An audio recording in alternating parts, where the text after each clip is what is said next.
Mine was stop and start. Don't Yeah. start driving after 12 noon.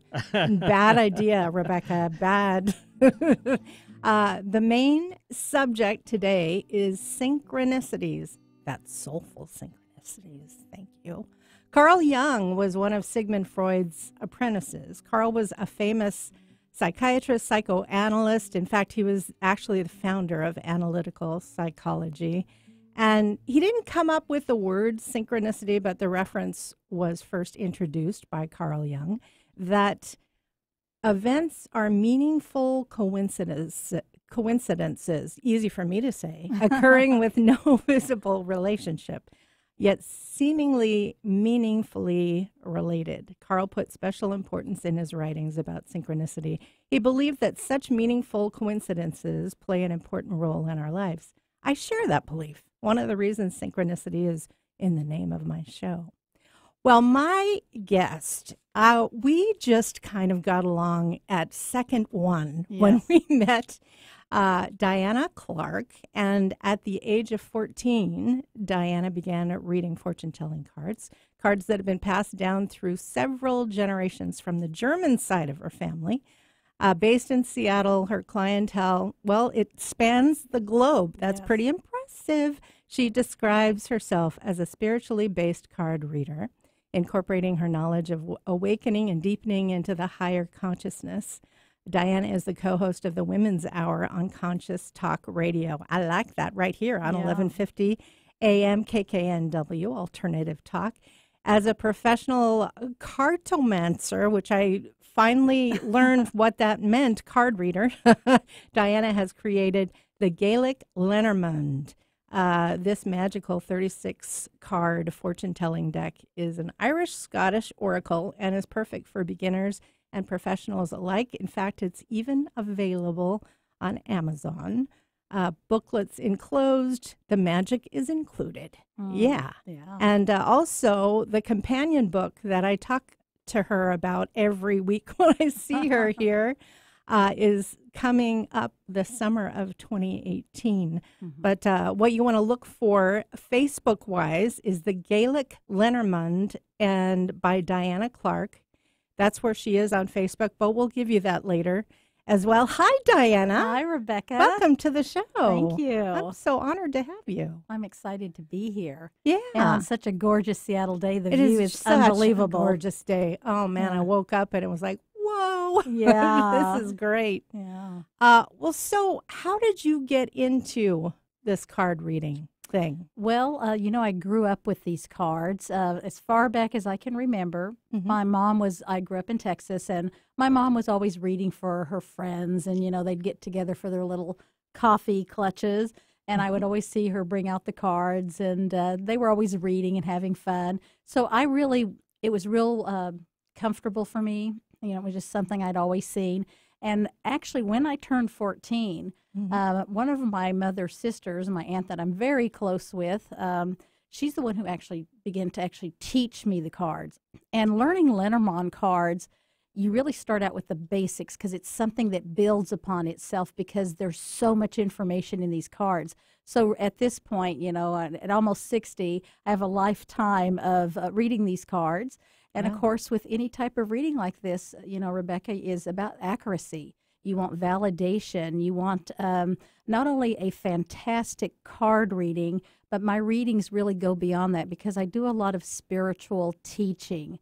And what I mean by that is it's great to get a fun card reading. It's great when things unfold for people. But how do you make the changes that you want to make? And it can't be on just this physical level. Yeah. This is an inward journey that we hope everybody will go on the planet, which is our journey into the higher consciousness, which is our awakening. And it is everybody's path and purpose here on this planet at this time especially. And so everything that's unfolding in the world, I always think of it as we're here in the world, but you really don't want to be of it. You want to be the person who makes the changes, and it begins with each person on the inside. So it's an inside job. And when we fill up with this walk, everything outside of you will begin to change. And people tend to be very focused on the outside world, that I've got to do this and I've got to do that, Sure. and I've got to, there's all these things they're doing, which is Busy, a lot busy, of, busy. a lot of it's very resistance. So a lot of times they keep creating more of what they don't want. That is why the inward journey is so important. Mm-hmm. Yeah. Very, And very important. yeah. And so I always like to give people tools, because if you're going to go on the inward journey, it's not enough to just read a book or go see some fantastic spiritual leader. While those are great, it's all part of the journey. It's actually already in you. And so I like to give people great tools, which begins with self-forgiveness. You will not believe how cruel we are to ourselves. Start listening to the self-talk and find out. Yeah, and that's it, Rebecca. You said the next thing, which is thought form. The thought form of what we tell ourselves is always about why we're not enough. And the truth of it is that we are enough as we are, because we are these beautiful spiritual beings. And so I'm always pointing out to people, this is how I do it with, you're either in one ballpark or the other. And since most of us know suffering quite well, that's under my umbrella of fear. And when there's suffering, we create lots of drama and we create a lot of stress. And I'm using the term create, and a lot of people are going to kind of cringe on that one, because everything unfolding is either what I'm allowing or what I am attracting. It's in that area, and it takes a lot of deep work to look at yourself truthfully like that, to see, why am I allowing these things? I had a car stolen about a year ago, and I could easily blame the people who did it, and I was angry for a moment. I went through my grieving process. Sure. But really, when all was said and done, it really was about, what did I need to learn from that? And I learned a lot. But I did change up one of my paradigms, which is, I don't believe I have to learn by difficult means. I believe. Oh, I like that. Yes, yes. This one's a good one. Uh-huh. And so I started putting into my gratitude. I can learn, but it doesn't have to be through difficulties. Right. It can be inspirational. Love it. Yeah. Yeah. I can learn by inspired means and not by difficult means. It's not that I'm. Can you hold your thought? Yes, yes. Okay. So I want to back up to one thing, the I am enough. There's a particular person that I listen to from time to time. I think it's Marissa, but I can't get her last name in my head. But she had an exercise where you could write it right on your mirror with lipstick. I am enough. And what I've done is, like, I kind of, so it's easier to get off and on. I use those eraser pens for the eraser board. Right, good idea. And Dry I erase. do a bunch of I am statements on my mirror that I say out loud often, but I am enough as well. And in fact, she first used it with this one guy that they started writing it all over his place, because he had all these things, but he wasn't enjoying it, and he wasn't, ingesting it and loving himself and thinking he was enough. So his life radically changed after that. Oh, yeah. And so back to what you were saying, can you do that? Yeah, Okay, I did. I didn't lose I'm glad. my point there. But that was good, because that's right in alignment with this part I'm talking about, the suffering aspect. Now, the other side of that is actually what I consider our true self, our authentic self. And that term is overused quite a bit. So what I mean by that is, I then make a choice to pay attention to thought form.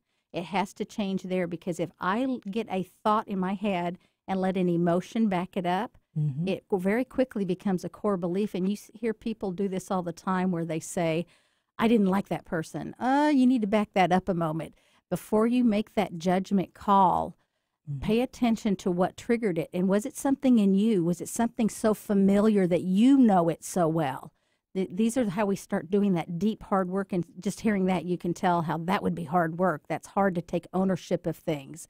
But that's that part of moving towards the divine part, which is when I'm allowing, when I say divine, I do mean spirit, source, God, whatever you call that part. Sure. But it's when I'm opening my heart to feel that. It's a heat that you feel. We've all felt it, especially when we kind of rock bottom and you're crying hard, and you know how your heart just kind of burns. That's that moment it's opening up enough that divine spirit comes in.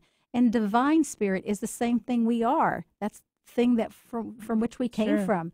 when we're in that ballpark, we've made the choice to start paying attention. We're moving into the higher awareness, the higher consciousness, or Christ consciousness, as it were.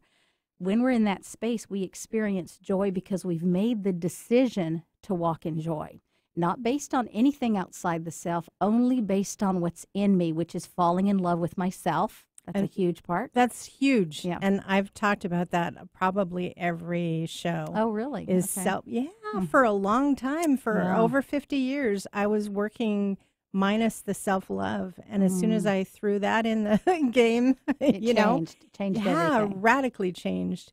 Right. And so, that's huge. Yeah, and so the other piece of that, is peace. I now make high integrous choices, so I create a peaceful life. And I love this word always. I become unfascinated with stress and drama, because as long as you're fascinated by those realms, which is gossip. It can stir you up. Yeah. It can get you out of joy and get you out of peace. Yeah. And gossip's a good example of that. How we Sure is. There's that thing that triggers in you. But when you become more conscious, you go, not so fascinated by that anymore, not interested. I'm more fascinated in divine. I'm fascinated in my peace. I am so fascinated in my connection to, to the universe, to whatever you want to call it, source, right. God. And it's just amazing. It's been an amazing walk. And you sound like you've been walking it for a long time. I have deeply for about 20 years. However, I was always interested my whole life and dabbled in it. But it wasn't until, I'll have to say that it was after I was into my 40s, really, that I began to see that it wasn't enough to read about it and know it. And I can say all the spiritual jargon that I can, but it's doing the work. And it is hard work. Feeling it. Yeah, well, feeling it. Feeling it and doing it. Yeah. Yeah. Those two things. Yeah. And now, if I make a boo-boo, which I do, because, folks, I'm not perfect. It isn't about perfection. But it is about things. I have tools in my arsenal, as I call them, things that I can do now. Apologizing is a huge one, because when you're deeply steeped in the egoic mind, there's a couple of things you do. And one is that you're always going to be right, and you blame everyone else for your suffering. Yeah. Those are two huge ones. You got to stop Hard that blame. to live that way. It is, and we've all been there. I know I have been. I did that walk early on in life, and it does not work. This is the thing that works if you're really wanting to walk in your joy. And it will take a lot of hard work, because you got to get real with you. And every time you slip, you've got to go, correct it, autocorrect immediately. The great thing, Rebecca, is the longer you walk this walk. The habit forming. There you go. And now if I make a boo-boo and I suffer. It's easier.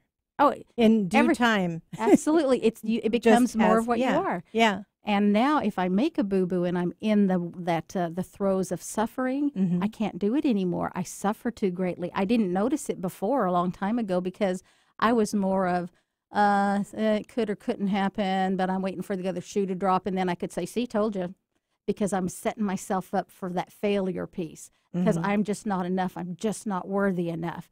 And everybody is worthy enough. You just really got to want it. And I don't like living in that category anymore. No, living in the joy and the peace. And peace and my freedom. These are two elements. It's because so huge. And a direct connection to source is huge. I mean, it feels so good. It feels so much better than getting involved in a conversation that's pure gossip, Yeah. Such a kick. Yeah. Yeah. Now, when did you begin yours? Well, I began a long time ago, and I've dabbled, all through my life, but I really, until the self-love came into play, it just, that radically changed things, changed. So like when I moved from Wenatchee to the Seattle area, back to the Seattle area, because I'd grown up in Ballard, that's when huge changes, because I took a huge leap as well, and kind of left everything, everybody, and I went toward a lot of people I knew and everything, but and a dream, but yeah. So since last September, it's been huge stuff going on. And also, when we make those changes, it's not a bad thing to remove what no longer serves you. That's a really big one for people, whether it be in friendships or, you know, a love relationship, anything. We are not here to suffer it out with other people. We are here for our awakening. Mm-hmm. And so, you know, our tribe can oftentimes change when we go through these big changes. It's not that we remove everybody, but I've always noticed with most people that certain things fall to the wayside because they're no longer serving who you are now. Yeah. And when I say that, I don't mean that either as a cruel piece. It's a piece of really being, you can do these things in an enlightened way, in a kind way, but it's that everybody grows differently. And that's why I'm not sure if everything out there is meant to be forever and always. Maybe for a few, but I don't know. I think we're here more on that, if we got more real, to be on that real journey, our joy journey, and not the one of, I'm going to suffer it out with this person because we got married. I'm going to suffer it out with this friendship, because we've got so much history. I just don't believe that you're here to suffer it out. But I think that in relationship, we can learn a lot about ourselves. And can you imagine, Rebecca, two awakened beings together? Oh, man. Yeah, I know. I'm imagining. Yes. Yeah. Also, you know, when those friendships, possibly some naturally kind of end, maybe, you know, that can be really win-win for both. Absolutely. It always is. And, you know, you're talking about synchronicities. Mm-hmm. I believe that everything happens in sort of like divinely. And this is actually one of my mantras I say every day, which is I believe in divine timing, that everything will happen in my highest good and in the highest good of those concerned. I love that piece. Yeah, and so I always think of things that way. You know, when I ask for things, I always want it in the highest good of all. Yeah. So And so in synchronicities, I don't believe things are just accidental coincidences. I believe it's very divine. And, you know, earlier you and I were talking about numbers and, you know, how oftentimes you'll see numbers or you'll see patterns or you might see the same thing here and then you see it again there. I don't think any of that's accidental. No, I don't either. Yeah. I was telling you, I looked at my phone this morning and what was it? It was 1111. Yes. Yeah. Numbers that people Master talk number. about a lot. Yeah. And I read the description because I'll look it up sometimes. And synchronicities, of course, was in that description. Of course it would be. But yeah, so when I went to the Body, Mind, Spirit expo that was going on just recently, I had so many people, as soon as they found out what the name of the show was, they had said that they're noticing synchronicities so much more and they're noticing numbers come up. And I sure am too. You know, it can be 1, 2, 3, 4 or, you know, 1010 or something like that. Yeah. And it, you know, I've been reading about it because I'll look it up and angel numbers and it'll say, you know, that's a way that the universe can connect with you and send you messages. Yeah. And so message received, you know, that it's a good thing. We are going to take a break right now, and we will be back just in a jiffy on Soulful Synchronicities with my guest, Diana Clark, and me, Rebecca Callahan.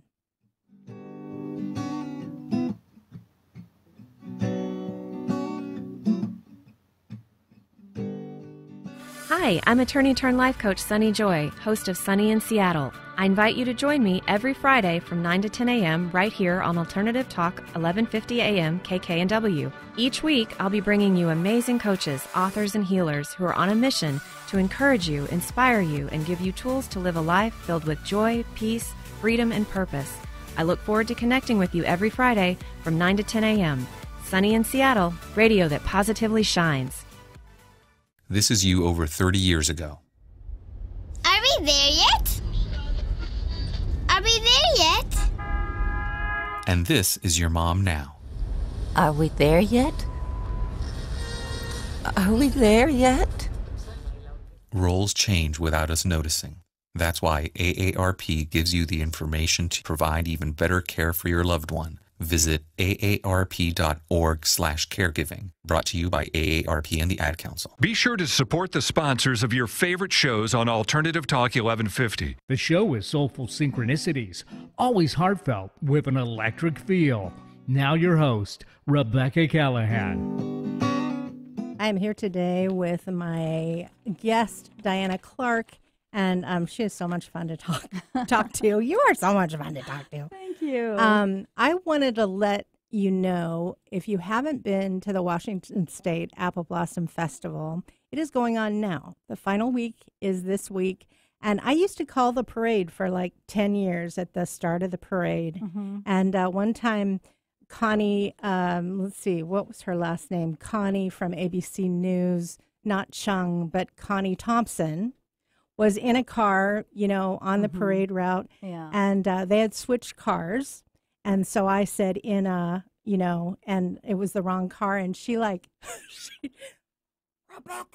it's, it's this kind of car. It was so funny.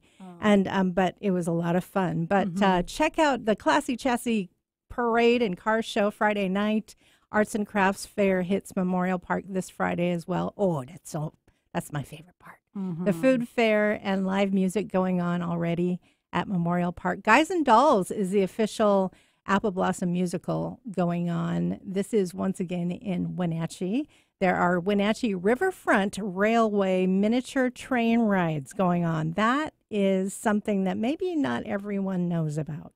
But of course, the Washington State Apple Blossom Festival Grand Parade going on Saturday as well. It's the final week. You owe it to yourself and your family for a trip to Wenatchee and get involved with all those fun festivities. Well, let's talk about, shall we talk about guides? Yeah. And one of my favorite subjects, and I like those angels as well. Talk about that. Do you want to start off with the feather story? Yeah, during our break, I was sharing with you, because we had kind of left off with, the other side, guardian angels, spirit guides, and how people on the other side do try to reach out to us. And they have really great ways that they can do that. And again, this is kind of part of that awakening and, these synchronicities of really cool things. I have this great story about a feather. My oldest sister had passed when she was 16 and I was 14. And so that's really young, and it was a tragic car accident. And out of that, there's, you're young at that point, so the whole world is your oyster, and that's always, it's a big change that happens in your world when something like that happens. Yeah. So, but one of the first things that happened was how she was reaching out to me from the other side. I mean, almost every dream I would have. And this went on for years. Oh. And then this sounds maybe kind of unusual, but I was doing what was at the time called astral projecting, which I didn't even know that's what it was, other than I could feel I was going out of my body and that her and I were just like, we'd get together and we'd go all over the place. Oh, wow. So that was a very interesting thing. And then eventually, after I got into my 20s, my latter 20s, that kind of went away. But I always had other things that happened, and this one actually happened only about a year ago. And I'm trying to think of who I was going to see. I was going to see a medium. It was either John Edward or it could have been Monica the medium. I think that's what she goes by. And one of them I was... John Edward. I certainly remember him. Yes. Yeah. And so I was walking down the street, and I was thinking, it would be so cool if my sister came through. And then all of a sudden I looked down because I was going to pick up a friend, and there is a feather, but a very unusual feather I had never seen before. And it's not just like haphazardly laying there. It's like a perfect feather laying right where I was going to step. And I'd been thinking, I wonder if they'll be able to bring her through. And then I just kind of laughed out loud and I go, okay, I got it. It's like, maybe not, but this was your way of with saying you the whole time. Yeah, and so that wasn't an accident. No. To me, I was deep in thought about it, and here's this feather that presents itself. And I do know that from the other side that it is easier for them to manipulate, lighter objects. And oftentimes people will say they saw a certain type of bird, that maybe a grandmother loved. And again, no accidents in that. And I have another friend, and she's had so many wonderful things that have happened to her where people on the other side have reached out to her. Love it. And she had a friend whose last name was Hart. Mm-hmm. And very soon after her friend had passed, she was in a swimming pool, and she looked up at the clouds, and it's in the shape of a heart. And it sat there for a very long time. Oh. And she'd been thinking about her friend. So, again, folks, if we really open our eyes, there's just so many amazing miracles that are happening around us all of the time. And I think you have to walk in that space of being open to expect great things, because it is through the eyes of compassion that we do see the greatness and the beauty around us.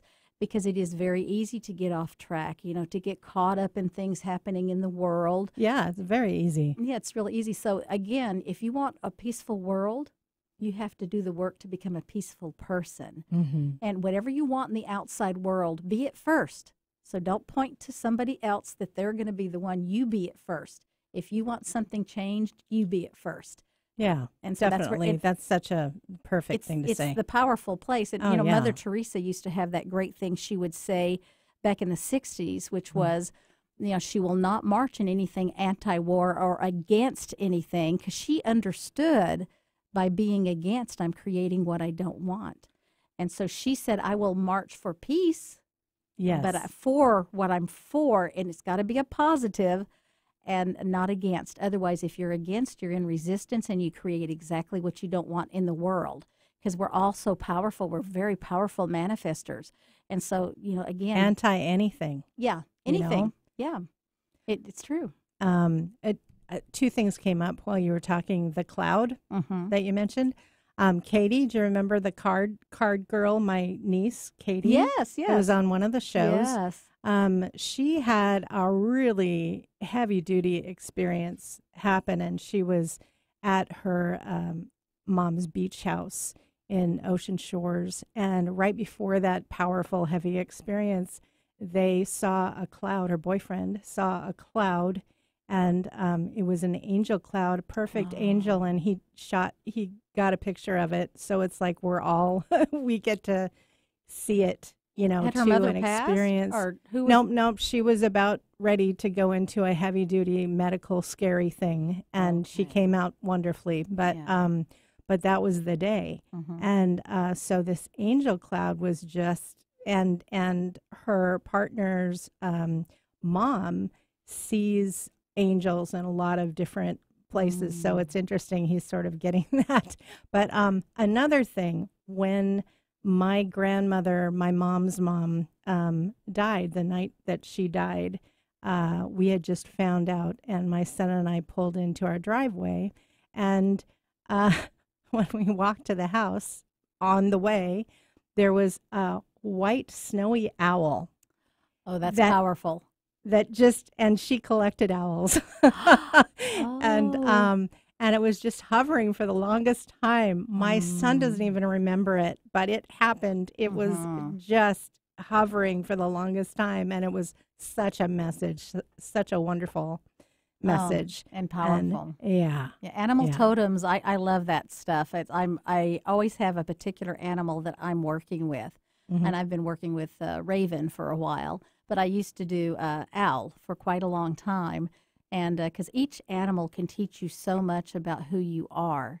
Yeah. And and that's one of the things I love about in Native spirituality, where they consider so much of the environment. They pay attention to what the trees are doing, what the animals were doing. People that were born at a particular time have certain characteristics similar to an animal that might be out and about at that particular time of year. And so I know for myself, I know that I'm white bison of the north. That's my spirit guide. But my particular animal is snow goose. And then I believe that we can walk the wheel, if you're familiar with the medicine wheel. And you can go to the different animals, learn different things about them. Wow. But I know owl is just so powerful. And a lot of people are afraid of owl energy because it is about transition, which, people always think it's death. But actually, it's more than that. It's, all those transitions. There is no death. in my opinion. Well, yeah, from our physical But bodies. Yes, yeah. And so I know I'm from the South originally, and I do know for a fact that the barn owls there will sit on your house, and usually somebody will pass, and then they go away. Is that right? It's very interesting. I used to think that was some old wives' tale, but actually that was true. So they're so in tune, animals are, and I think that they are here for the purpose of really helping us in that way. Again, no accidents, everything is in divine connection together. Yeah. Years ago, you mentioned the bison. A buffalo card, was pulled, and it was about me. It was like we were reading each other, and it's interesting. Your intuition kind of kicks in. Yeah. When you're really focused and intuitively checking in. I don't know. I think that can happen. There can be some valid stuff brought up, but the buffalo. Yeah. Yeah. So we were going to talk about guides. Talk about guides. Yeah, the guides. Now, this is a really interesting piece because not too many years ago, I was working with someone who was doing a fantastic healing session on me, and he was talking about how his guides were talking to my guides. And it was probably just a few nights after that, I was kind of awakened because I could hear this sing-songy, very high, beautiful voices. And I was like, that's my spirit guides. I think that's my spirit guides. I've heard them twice, actually. Wow. And usually my ears get a really high pitch. But what I learned from that session when we were doing these healing sessions was how our spirit guides, they want to help us. Oh, yeah. And we don't ask for help. Everyone is just in that space. Not everyone, and but a lot of people. Free will is, so we have to ask. You have to ask. Yeah. They want to be there. It's like guardian angels. And, one of the things when I'm doing my card readings, every once in a while, someone who has recently passed will pop in, and I do what's called scrying, which, I use a black mirror and bring the person through, but I ask them to give me a message that can be validated. So what they'll say is unbelievable things, and it's so fun, and the person sitting there goes, oh my God, I can't believe that. It's always such a fun thing to do. But in doing that, before I even begin to open that sort of a portal, I do mine always around. I always say God's white light in Jesus Christ's name, calling in the protection of my guardian angels, and with the help of my spirit guides. I say it kind of, that's how I do it. You can say it however you want to say it, goddess or source or spirit or light or whatever your thing is. That's the way I say it. And then at the end, when I close it, I thank all of these ascended masters and guides and angels for being there, for that support, for that help, and that they're helping this person come through. Because I hear it takes a lot of energy for them to come through, from the other side. Yeah. And so, so there's always been some amazing messages that come through like that. And those guides, I hear they should get a paycheck for 24/7 because they're like working for us all the time. Right. And so I ask, and before I'd had that healing session, I don't think I was ever really asking. And so I end my day, each day, with gratitude praying, which is only about what I'm grateful for. That's it. Love it. Only about that. That's how I end every day. So you have a day, that's how you end it? I end it every day. And it starts with silly things, but I tell you, when you really start listing what you can be grateful for. It's not silly. I don't think anything, I mean, I'll say silly and silly stuff. But no, I love that. Yeah. And right before you fall asleep. Yeah, and that is whenever I say, and thank you, my spirit guides. And I did form more of a habit of asking for that support, asking for that help. Because the work I'm doing, I have to do this on me, and it's deep work, and it's work that you don't want to do because your egoic mind gets in there and you want to be right. And I still have those things that come up, and I still have an anger core. Mine isn't as big as it used to be. It's a lot smaller.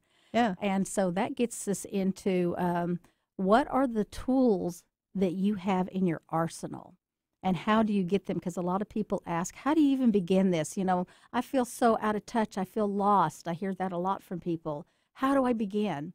Ooh. Yeah. So I'm going to leave it right there. Okay. And we're going to go to break for a moment. It is 11:50 Alternative Talk AM KKNW. I'm Rebecca Callahan. This is Diana Clark. And it's Soulful Synchronicities. Back in a jiff.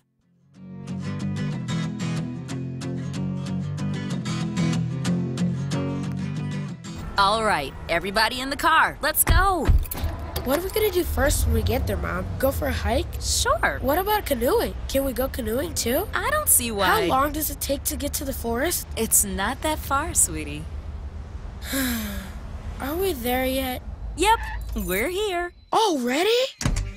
It's a short drive from your neighborhood to your naturehood. Visit discovertheforest.org to find a neighborhood park or green space near you. Brought to you by the Ad Council and the U.S. Forest Service. I spend a lot of time in the backyard, and I'm the center of attention at summer barbecues. In '96, I made some of the tastiest s'mores. And in '09, it was me, your backyard fire pit, that accidentally started a wildfire when a summer breeze carried one of my embers into some dry brush. Spark a change, not a wildfire. Visit SmokeyBear.com, brought to you by the U.S. Forest Service, your state forester, and the Ad Council. Only you can prevent wildfires. Like us on Facebook, facebook.com/1150kknw. You're listening to Soulful Synchronicities. Rebecca's job, as she sees it, is simply helping to bring out the brilliance and magic that is you. It's heartfelt with an electric feel. Here's Rebecca Callahan. Oh, yeah, we left on a good cliffhanger. The tools, major important. Mm-hmm. Yeah. The tools that we can use to help ourselves on our inward journey. And I had so many clients that were always telling me how lost that they had felt. And, you know, where do they begin? Because it seems like it's just unattainable. Mm-hmm. And so I gave them some good examples because I use myself as my example. Because, perfect. Because that's the things, best way. Yeah, these are things I've done and things that work. Yeah. And so I tell most people, like, start whenever you leave after you've had your reading and you get in that car and watch what you start thinking. It's typically pretty negative. It's about how horrible everything is in the world and how awful drivers are and how stressed we get when we're driving. I began to change it. It took me about 2 weeks because I was driving home one day and I had been thinking about an old boyfriend from God 20 years ago. It's embarrassing. Yeah. And how angry I still was. Oh, yeah. Even though I thought I'd worked on all this. And so my heart is pounding and I'm like stressed out and I get to a light and I kind of laughed and I went, oh, this is insane. My God, what am I doing? I'm thinking this thought. You know, what I was saying earlier, you think the thought, you feel the emotion, and it's a core belief instantly. And I thought, I can do better than that. So the next morning when I got in the car, I started looking at the trees. I come down 148th. Now, it's not that I'm not paying attention to traffic. I am. But I don't have much road rage anyway, so I'm a pretty mellow driver. But that is something to pay attention. You know, occasionally something happens. But I started noticing the beauty of the trees, the flowers, and I end up going over I-90 each day.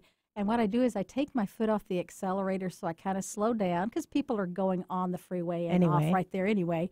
And I look to the left at the Cascades and I go, oh, God, thank you, God, I live in this state. And then I look to the right and I see Seattle. Yes, and the Olympics are there. And I go, oh, my God, thank you, thank you, thank you. So when I get to work, I am so uplifted because nature is such a great tool. Yeah. Nature is one of the easiest tools. You don't have to do anything. You can just go sit in nature. And we all feel that. You know, if you see beautiful mountains, a gorgeous river. And, I mean, we live in the Northwest. You can see everything here. We have everything. Oh, yeah. We've got a plethora of nature to pull from. Yes. So that's one great tool. And I always use the driving in your car. Start there. That. Yeah.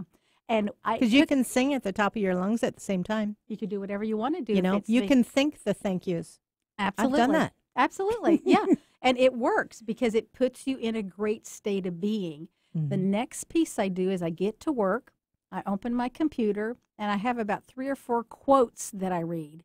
So it could be Abraham Hicks or Eckhart Tolle or, I mean, you name it. I love those. What I'm doing is I'm feeding my spiritual soul. Yeah. It must be fed every day or you will fall off track.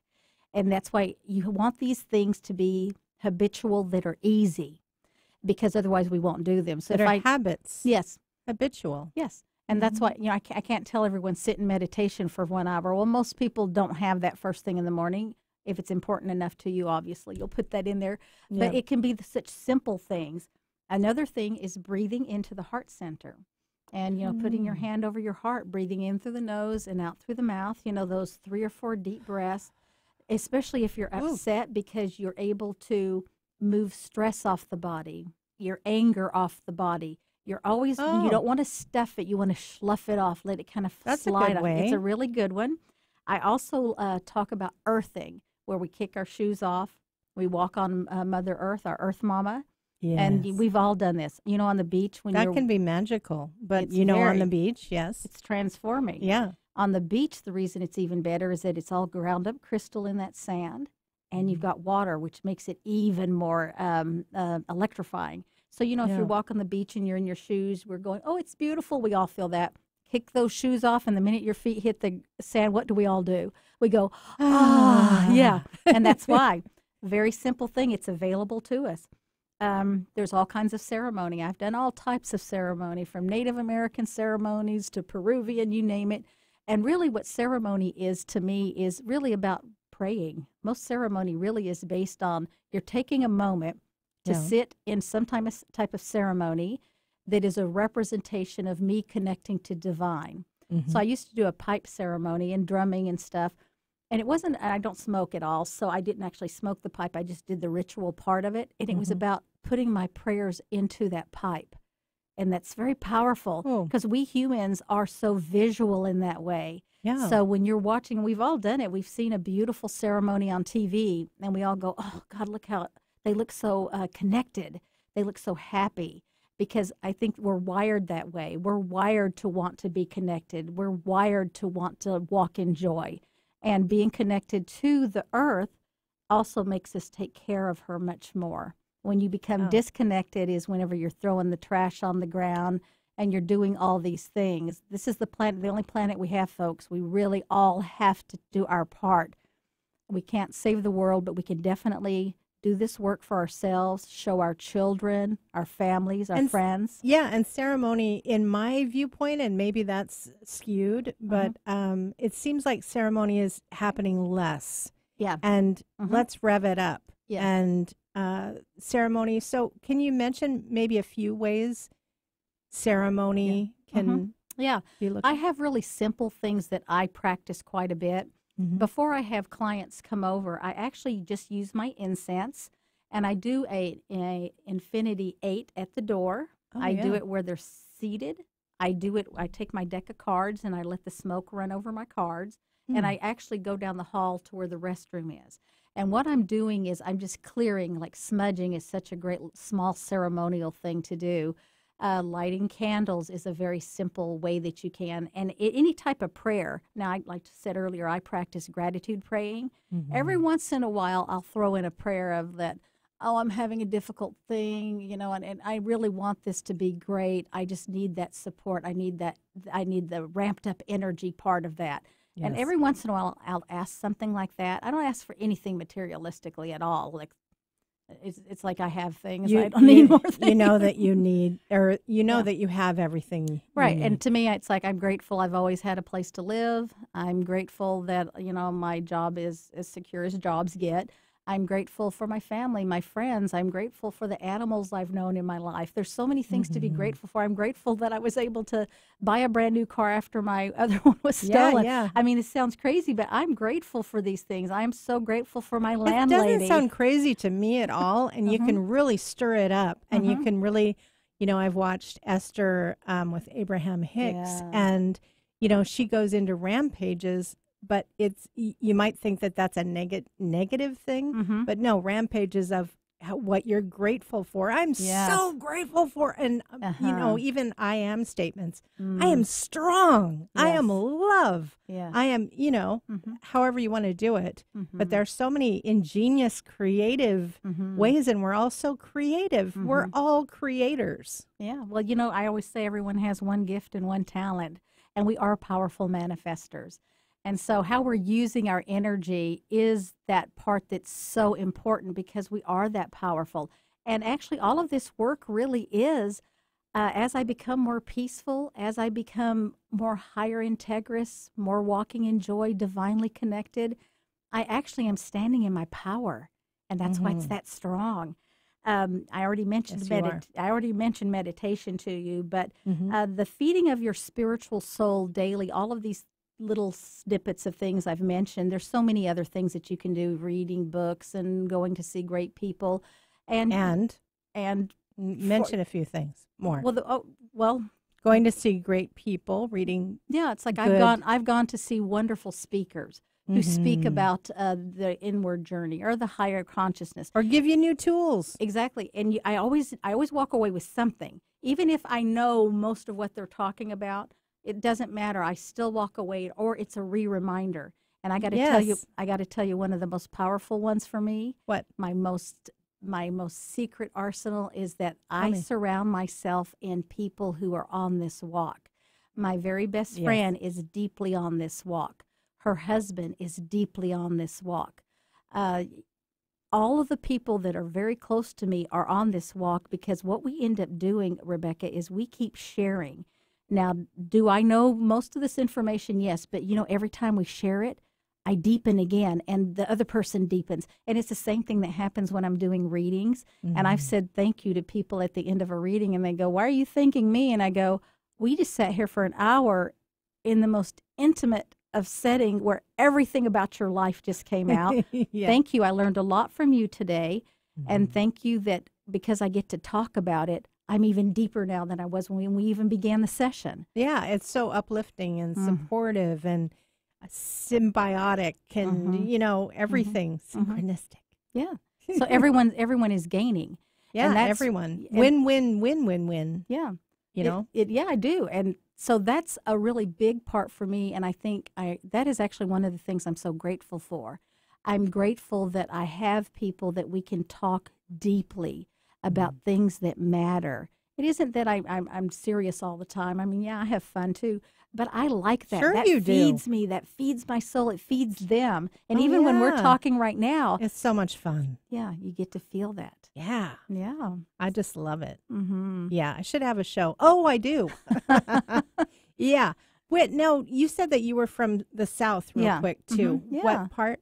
Well, I was born in Mobile, Alabama, but I actually grew up in Irving, Texas. And then I came up to the Northwest when I was about 16.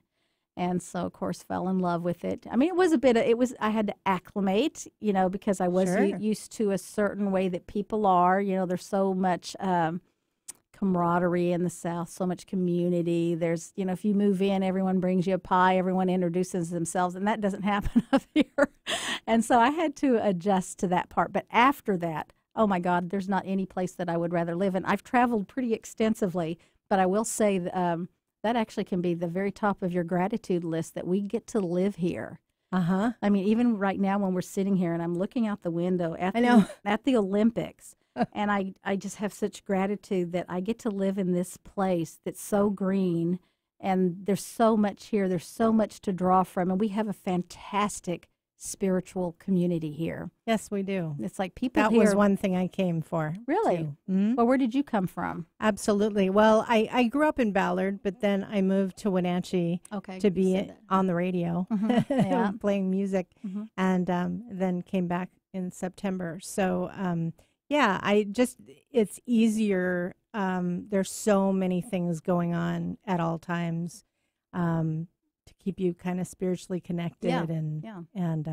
So, but Washington State, it's like there's so many different weather, types of weather that you can experience, especially Seattle. I mean, you can go through 5 different changes in a day. Yeah, I know, of especially weather. in the spring. Yeah. And the landscape. I mean, lakes and rivers and valleys and everything. Yeah, just so much. Can we go through what you talked about? So, as a review. Kind of these things, the tools, and you talked about self-love and, the earlier stuff. Kind of, just to recap the inward journey. Yeah. It really does start with moving into awareness. You must be aware of thought form. You must be in awareness of the things that you do that you don't like about yourself. You must be aware of your self-talk, which is typically negative for about how horrible you are. I have always said that if we could forgive ourselves to the degree that we forgive others, well, we'd forgive ourselves pretty quick, wouldn't we? Oh, so quick. So, yeah, so in that inward journey, and that's a great thing to think of, when you're thinking, well, but I am bad, or it's like if a friend was having the conversation with you and it was the friend that did that, yep, it'd be no big deal. Think about it. So use that in your head if you don't want to somehow change those thoughts and make it better for yourself. Exactly. And within the inward journey, which I consider the divine journey of the self, of falling in love with me, and they have proven scientifically that the same chemical reaction happens in humans when they fall in love with themselves as happens when you fall in love with another human. That's quite fascinating. That tells you. Yeah. And you want to fill up with all of this so that you're full from the inside out, and it isn't the things in the outside world. So this is true, folks. It doesn't matter who you meet. It doesn't matter about jobs and money and houses and all the materialism that you want in the world. While there's nothing wrong with having these things, my happiness isn't based on it. My happiness is based on my walk. That's my joy. That's my power. I don't give that to anybody else. So all of the other things that I'm doing in the outside world are things like doing my readings. I want to share this information. And my hope for everybody is that they would, want to do this journey. And I will say it is hard to do it, even though we want to say it isn't, but it is. It's like I just did one just this morning, where I had a friend I was talking with, and she had said something a couple of days ago, and so I talked to her about that actually this morning, and she actually called, and it was so cool. We were talking, and she was very apologetic, and I went, oh my God, that's such growth, because that's dropping away the egoic mind. Oh. And so these are people I have in my life. This is what I aspire to be more of. I want to deepen. I ask for my deepening, but I ask that it be kind deepening. I want to learn by inspiration and not desperation. Yeah. I want this for everybody, but I've got to look at me. So I stopped doing the blame game. I don't blame anyone. It's me. So even if somebody comes up to me and they're upset with me, it's up to me how I react. I can go, what do you mean, Rebecca? What do you mean by that? Or I can say, oh, gosh, Rebecca, thank you for bringing that to my attention. I had no clue. And then you could go, oh, and what it does is it dissipates that energy, because that's egoic mind energy.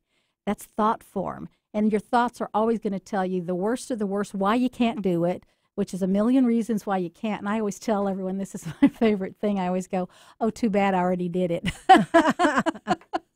So, that sounds like you, Diana. Yeah. But if we fill ourselves up, we can give with the overflow, to other people. Yeah. And so the grateful thoughts right before you go to sleep, love that. Getting in the car and driving and noticing the beautiful scenery around you, wherever you live. You might be hearing this in Japan.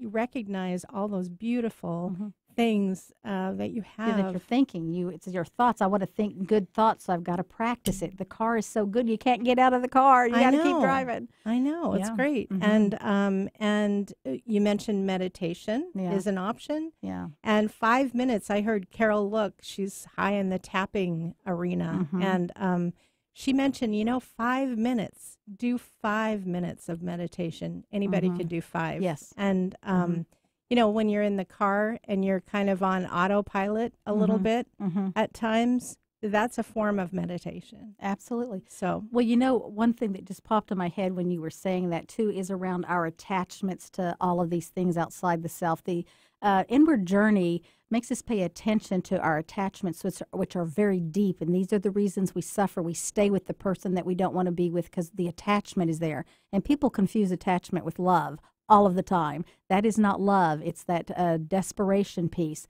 that neediness, that clinginess, afraid to be alone, afraid to be, you're living in lack, no, I won't have enough money. All of that aspect comes into the thought form because we are so attached to things we think we have to walk on this journey, and we don't. These are all those fantastic tools and tons more available. You just got to practice them. And like you were saying, 5 minutes of meditation. And and going to learn a good meditation. I actually went to a Kadampa Buddhist meditation thing. I didn't even know what it was. And I learned so much about human suffering. And they talk a lot about attachment. That's why they talk about it. Yeah, attachment to things outside the self that I believe I must have to be happy. And that includes relationships. And again, jobs, money, houses. And again, those are great things to have. Yeah. But whether I have it or not, I'm still happy. Is there anything else that you want to say in closing? Well, my biggest wish is that everyone could begin this walk. And, one of the pieces, they could come get a reading if they'd like to, because I do incorporate all of this spiritual teaching in my card readings. My readings take 1 hour, and, again, they can find me on Facebook, the Gaelic Lenormand, and I do have a companion book coming out in a few months to kind of help you outside the little booklet that's in the cards. So they're always welcome to reach out to me on Facebook. Yeah. So Facebook, say it one more time. It is the Gaelic, which is Gaelic Lenormand by Diana Clark. And Amazon.com, that's what you look up. Well, they can purchase the card deck at Amazon.com. We're going to wrap up. Okay. And thank you, Diana, for being here today. I really appreciate it. It's Soulful Synchronicities, Diana Clark, and I'm Rebecca Callahan, and I will talk to you next week. The views expressed on this program are those of the host, guests, and callers, and not necessarily those of KKNW, its management, or other advertisers. Contests are the